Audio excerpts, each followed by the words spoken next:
अष्टम सोपान उत्तरकांड। हे पक्षीराज सुनिए, मैंने उनके पेट में बहुत से ब्रह्मांडों के समूह देखे।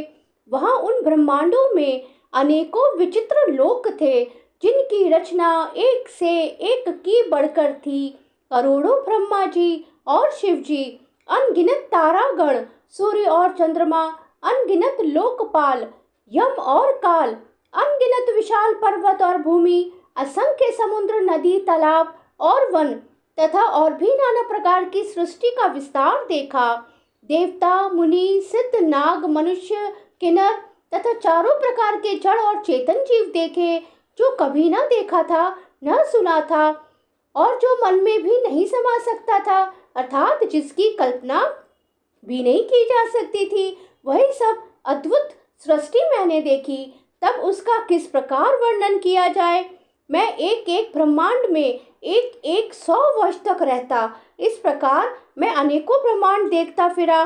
प्रत्येक लोक में भिन्न भिन्न ब्रह्मा, भिन्न भिन्न विष्णु, शिव, मनु, दिक्पाल, मनुष्य, गंधर्व, भूत, वैताल, किन्नर, राक्षस, पशु, पक्षी, सर्प थे तथा नाना जाति के देवता एवं दैत्यगण थे।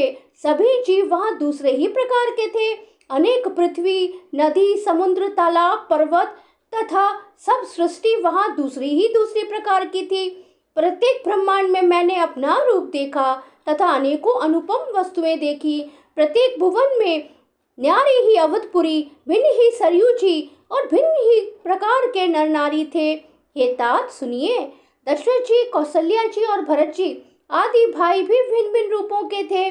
मैं प्रत्येक ब्रह्मांड में राम अवतार और उनकी अपार बाल लीलाएं देखता फिरता। हे हरिवाहन, मैंने सभी कुछ भिन्न भिन्न और अत्यंत विचित्र देखा। मैं अनगिनत ब्रह्मांडों में फिरा, पर प्रभु श्री रामचंद्र जी को मैंने दूसरी तरह का नहीं देखा।